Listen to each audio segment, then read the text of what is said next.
안녕하세요. 저는 결혼 2년 차 행복한 신혼을 즐기고 있는 30대 중반 여성입니다.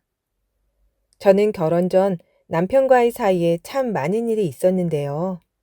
그 일이 시댁도 친정도 아닌 직장 상사 때문이었다면 믿으시겠어요? 오늘은 제가 어떻게 그 갑질하는 사장님에게 통쾌한 한 방을 날렸는지 들려드릴게요. 사실 저는 젊은 나이에 제 손으로 사업을 일군 쇼핑몰 사장입니다. 하지만 그 사실을 연애할 때 남편에게 말하지 않았어요. 예전부터 제가 읽어둔 재산을 보고 다가오는 사람들이 많았거든요. 그 경험들 때문에 의도적으로 접근하는 사람이 많아 남자를 경계하게 됐죠. 그렇게 남자에 대한 거부감을 가지고 있던 중 우연한 계기로 남편을 만나게 되었습니다. 사업가로 쇼핑몰을 운영하다 보니 저는 밤을 새우며 야근하는 날도 많았습니다. 그날도 야근을 마치고 지친 몸을 간신히 뉘었고 다음 날은 평일이었지만 모처럼 휴가를 낸 날이었어요. 늦게까지 푹 자고 일어난 뒤 아무렇게나 입은 낡은 운동복에 안경을 끼고 아침거리를 사러 편의점으로 나왔습니다. 배가 너무 고팠던 저는 편의점에서 이것저것 먹고 싶은 걸 잔뜩 집어 봉지가 터질 듯이 들고 나왔어요. 편의점을 나오자마자 무게를 감당 못한 봉지가 결국 찢어지더니 음료와 과자들이 바닥에 와르르 쏟아졌습니다. 도시락도 그대로 엎어져 밥과 반찬이 바닥에 흩어졌고요. 한낱 대로변에서 벌어진 일이니 창피하기도 하고 정신도 없더라고요. 저는 사람들 시선을 신경 쓸 겨를도 없이 쏟아진 것들을 허겁지겁 주워 담기 시작했습니다. 도시락 반찬은 그냥 손으로 쓸어 담고 있었죠. 그야말로 난리도 아니었습니다. 괜찮으세요? 제가 도와드릴게요. 갑작스레 들려온 그 목소리에 고개를 들었더니 말끔한 정장을 입은 한 남자가 제 앞에 서 있었습니다. 마침 점심시간이었고 그 사람도 식사를 하러 회사 밖으로 나오는 길이었던 것 같아요.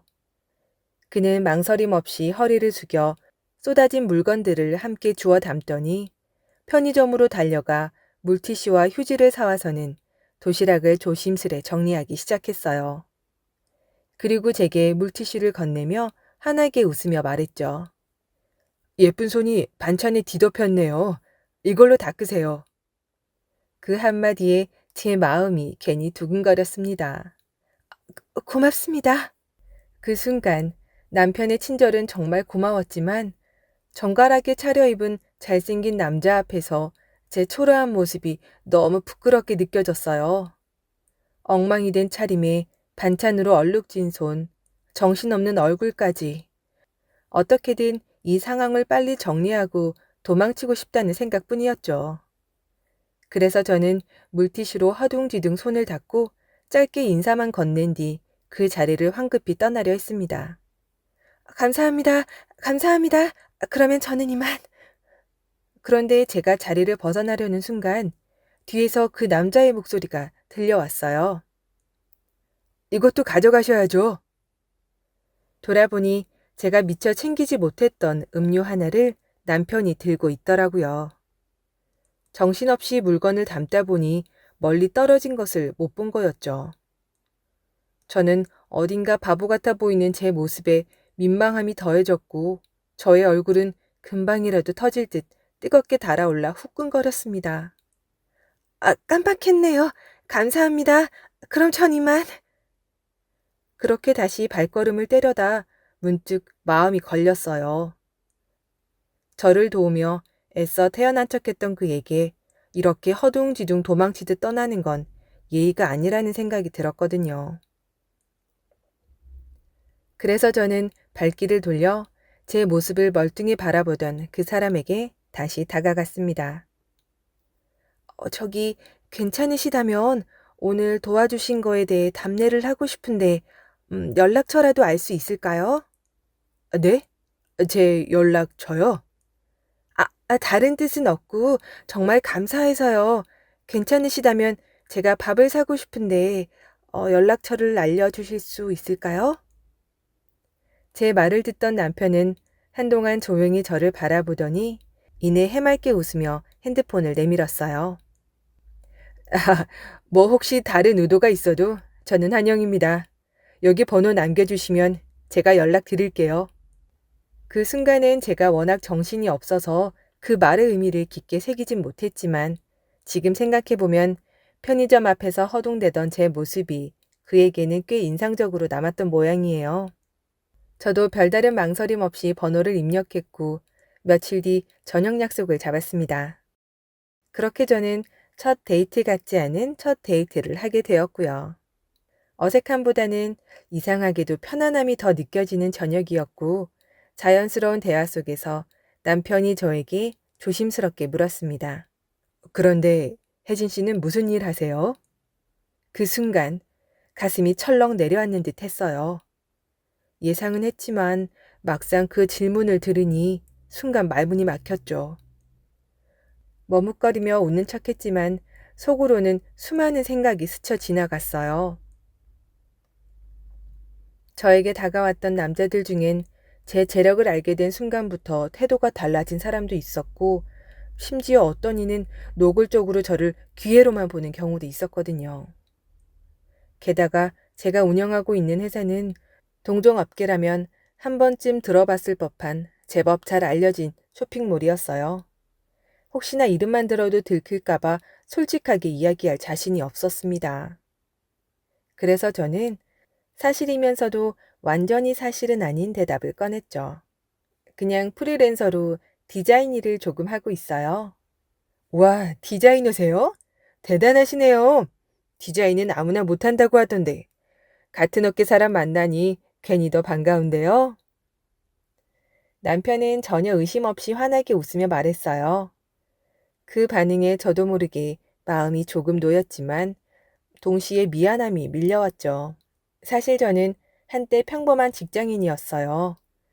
의류 디자이너로 근무하다가 제 이름을 내건 브랜드를 만들고 싶다는 꿈을 품게 되었고 과감히 회사를 나와 그동안 모아둔 돈을 투자해 작은 온라인 쇼핑몰을 시작하게 됐죠. 운이 좋았다고 해야 할까요? 첫 번째 출시한 제품이 입소문을 타기 시작하더니 그 다음 제품, 또 그 다음 제품까지 연달아 대박이 났고 사업은 빠르게 성장하면서 어느덧 저도 젊은 나이에 잘 나가는 쇼핑몰 사장으로 불리게 되었습니다. 그러니 저는 분명 회사를 운영하는 CEO였지만 동시에 제 브랜드의 디자인까지 맡고 있었기에 프리랜서 디자이너라는 말도 완전히 거짓은 아니었어요. 다시 예전처럼 조건만 보고 다가오는 사람에게 상처받고 싶지 않았기에 저도 모르게 아주 작고 조심스러운 거짓말을 해버렸던 겁니다. 사실 대화를 나눌수록 남편이 정말 괜찮은 사람이라는 생각이 들어서 잘해보고 싶다는 마음이 점점 간절해졌거든요. 그날 저녁 남편과 헤어지며 조심스럽게 다음을 기약해볼까 고민하고 있었는데 놀랍게도 남편이 먼저 웃으며 말하더라고요. 혜진 씨, 혹시 다음에 또 뵐 수 있을까요? 제가 정말 좋은 분을 만난 것 같아서요. 그 순간 괜히 웃음이 났어요. 마음이 통해가는 느낌이었달까요? 저희는 그렇게 자연스럽게 두 번째 만남을 약속했고 이후로도 종종 연락을 주고받으며 연애를 시작하게 되었어요. 이전에 만났던 남자들과는 정말 달랐어요. 저라는 사람 자체를 바라봐주는 그 마음이 너무 고마웠죠. 그렇게 만남을 이어가던 중 어느 날 그 사람이 제게 진지하게 청혼을 해왔습니다. 저는 그를 마지막으로 시험해보고 싶었습니다. 그래서 일부러 이렇게 말했어요. 사실 나는 가난한 집안에서 자라서 결혼하면 부모님 생활비도 책임져야 해요. 그리고 빚도 좀 있고 이런 상황이어도 괜찮을까요? 남편은 잠시도 망설이지 않았습니다. 혜진 씨만 있다면 못 해낼 것도 없다고 생각해요. 그런 건 같이 살아가면서 하나씩 해결하면 되는 거고, 혜진 씨 부모님이라면 당연히 제 부모님도 되는 거죠. 부모님을 돕는 건 당연한 일이라고 생각해요. 저도 함께 도와드릴게요. 그 순간 저는 눈물이 날 뻔했어요. 조건도 배경도 아닌 제 사람됨을 바라봐주는 사람이란 걸 확신할 수 있었죠. 시댁 어른들도 참 따뜻한 분들이셨어요. 요즘 젊은 사람 같지 않게 똑 부러지고 열심히 사는 제 모습이 마음에 든다며 예쁜 며느리 들어왔다고 손도 잡아주시고 아주 좋아하셨어요. 그래서 저는 결심하게 되었어요. 이젠 더 이상 그를 속이고 싶지 않다고요. 조만간 모든 걸 고백하고 사실은 제가 쇼핑몰의 대표로 일하고 있다는 것까지 솔직하게 말할 생각이었어요. 그런데 모든 게 순조롭게 풀려갈 것만 같던 그때 생각지도 못한 곳에서 문제가 터지고 말았습니다. 바로 남편의 회사에서였습니다. 남편은 날이 갈수록 지쳐 보였고 얼굴도 점점 수척해졌습니다. 몸무게가 5kg나 빠졌다는 말에 깜짝 놀랐고 만나도 속이 안 좋다며 식사조차 제대로 하지 못했죠. 속이 타들어가는 마음으로 지켜보다가 결국 저는 조심스레 물었습니다. 자기야, 회사에 무슨 일 있는 거지? 요즘 너무 힘들어 보여. 남편은 고개를 저으며 애써 웃었습니다. 아니야, 괜찮아. 그냥 일이 좀 많아서 그래. 걱정하지 마. 하지만 그 말이 진심이 아니란 걸 저는 알았어요. 그래서 이번에는 단호하게 말했습니다. 힘든 거 있으면 꼭 말해줘. 우리 곧 부부가 될 사람이잖아. 자기가 혼자가 아니라는 걸 꼭 기억해줘. 그 말에 남편은 한참을 망설이다가 결국 자신이 겪고 있던 일들을 털어놓기 시작했습니다. 남편은 최근 회사에서 젊은 사장의 횡포에 시달리고 있었던 거예요. 이전 사장은 직원들을 진심으로 아끼는 따뜻한 분이었지만 회사를 물려받은 젊은 아들은 완전히 달랐다고 했습니다. 출근 첫날부터 직원들을 마치 하인처럼 부리기 시작했고 남편은 특히 사장의 눈밖에 난 뒤부터 온갖 잡무를 도맡아야 했어요. 회식 자리 후에는 술에 취한 사장이 밤늦게 전화해 대리운전을 시키는 일도 잦았고 전화를 받지 않으면 수십 통의 전화와 메시지를 퍼부었습니다. 그뿐만이 아니었습니다. 회의 중인 사람들 앞에서 남편에게 모욕적인 말을 하고 문서를 던지며 업무와 무관한 창고 정리를 떠맡기는 바람에 야근은 일상이 되었다고 했습니다. 남편이 거부라도 하면 그땐 동료들을 볼모로 협박했답니다. 말 안 들으면 동료까지 자르겠다며 압박하는 식으로요. 그렇게 남편은 점점 지쳐갔고 결국 불면증과 위장질환까지 얻어 정신과 치료를 받는 상황이 된 겁니다. 그런 일이 있었으면 진작 말했어야지. 왜 혼자 버티고 있었어? 자기까지 걱정시키고 싶지 않았어. 곧 결혼하잖아. 내가 가장인데 이 정도는 견뎌야지 싶었어. 근데 솔직히 너무 힘들더라. 그 말을 듣는 순간 마음이 찢어지는 것 같았습니다. 더는 참을 수 없었죠. 그딴 회사 당장 때려쳐. 창민 씨가 능력이 없는 것도 아니고 그리고 자기한텐 내가 있잖아. 내가 도와줄게. 잠시 쉬면서 공무원 시험 준비에 집중해. 나 이래봬도 능력 있는 여자야. 자기 하나쯤은 충분히 먹여 살릴 수 있어. 하지만 남편은 그냥 웃기만 했습니다. 진심이라기보단 자기를 안심시키려는 말로 들렸나 봐요. 사실 남편은 회사를 다니며 틈틈이 7급 공무원 시험을 준비하고 있었어요. 어려운 집안 사정에 회사를 다니며 스스로 공부해온 거였고 결혼 후에는 안정된 미래를 위해 꼭 합격하겠다는 각오를 다지고 있었습니다. 그래서 제 말에도 쉽게 회사를 그만두겠다는 말은 하지 않더군요. 다만 자기의 편을 들어주는 그 모습이 위로가 되는지 고맙다는 눈빛을 보냈습니다. 그래도 자기가 이렇게 내 편 들어주니까 진짜 힘이 난다. 난 괜찮아. 결혼하면 내가 가장이잖아. 그 책임은 내가 져야지. 그 순간 저는 고민에 빠졌어요.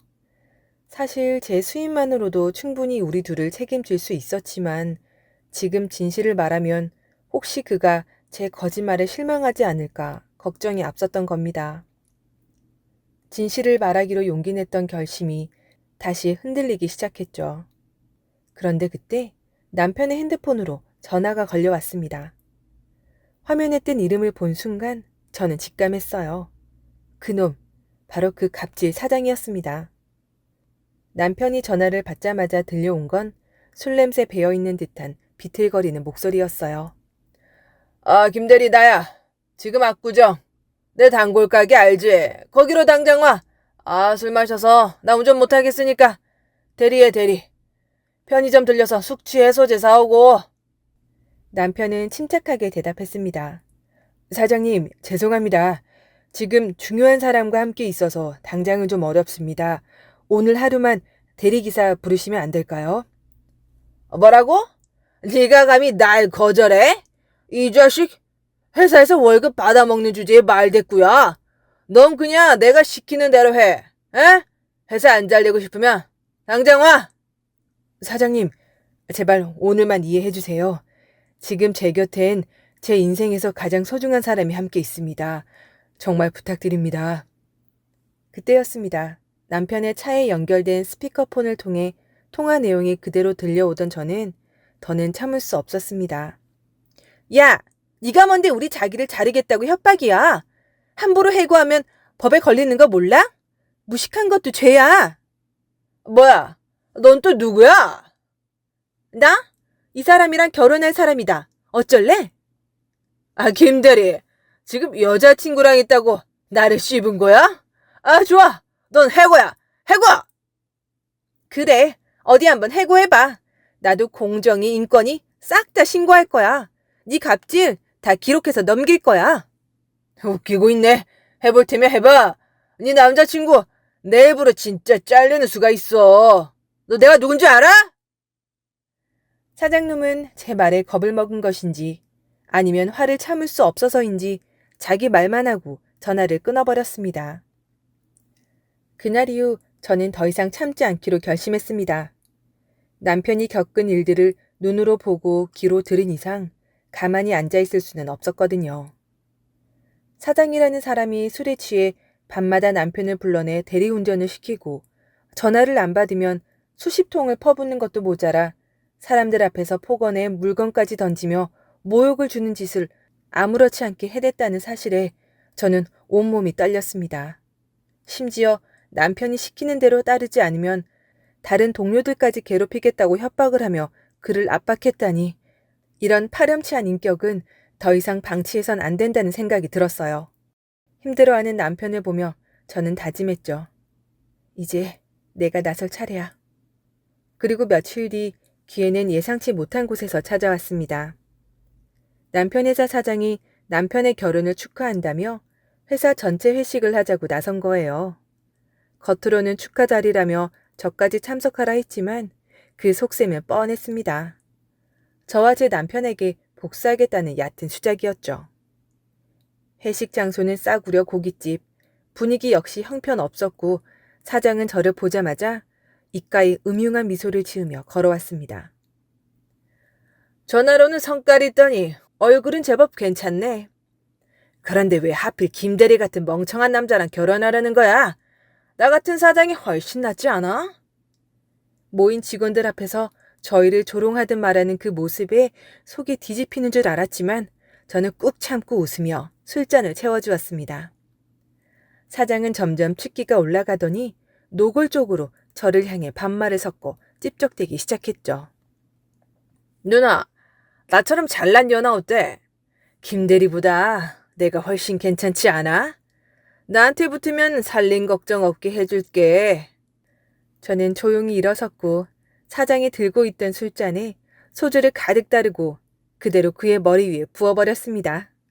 아, 이게 무슨 짓이야? 이거 미친 거 아니야? 어디서 개가 짖나? 그리고는 뺨을 힘껏 후려쳤습니다. 너 같은 놈이 사장이라고? 아버지 잘 만나 운 좋게 자리 꿰찼으면 조용히라도 살지. 능력은커녕 인성도 없는 주제에 갑질은 왜 해대는 거야? 김대리가 누구보다 훌륭한 사람이라는 걸 너 같은 놈은 평생 몰라. 사장은 당황하며 윽박지르기 시작했지만 저는 끝까지 말을 이어갔습니다. 참, 아직 내 소개를 안 했구나. 내가 누군지 똑똑히 봐둬. 그렇게 저는 제 명함을 그의 눈앞에 내밀었습니다. 그 명함을 본 순간 사장의 얼굴이 사색이 되었어요. 이사님? 그럼 당신이 그 회사 대표? 그래. 너희 회사에 납품 일감 주는 대표가 바로 나야. 앞으로 계약은 없을 테니까 각오해. 사장은 무릎까지 꿇으며 용서를 빌었고 남편에게도 바짓가랑이를 붙잡고 애원했습니다. 하지만 이미 돌이킬 수 없는 일이었죠. 다음 날 저는 정식으로 계약 해지를 통보했고 남편은 회사를 그만두었습니다. 이후 그 사장은 직원들에게도 고소를 당했고 회사는 급속도로 무너져 내렸습니다. 그 이후 남편은 공무원 시험에 집중할 수 있었고 결국 당당히 합격했어요. 지금은 안정된 직장에서 가장으로서 열심히 일하고 있답니다. 그리고 저는 이제 남편과 함께 따뜻하고 단단한 가정을 꾸려가고 있어요. 시부모님께는 고마운 마음을 담아 새 집을 마련해 드렸고 처음엔 너무 부담된다며 사양하셨지만 결국엔 눈물로 저를 안아주셨어요. 돈보다 중요한 건 사람의 마음이라는 걸 남편과 함께하며 다시금 느꼈습니다. 조건이 전부가 아니라 서로를 진심으로 아껴주는 것이 얼마나 큰 복인지요. 여러분도 혹시 지금 사랑 앞에서 망설이고 계신다면 한 번은 조건이 아닌 마음을 바라보시길 바래요. 진심은 언젠가 반드시 통합니다. 조건 없이 사랑하는 하루 되세요. 감사합니다.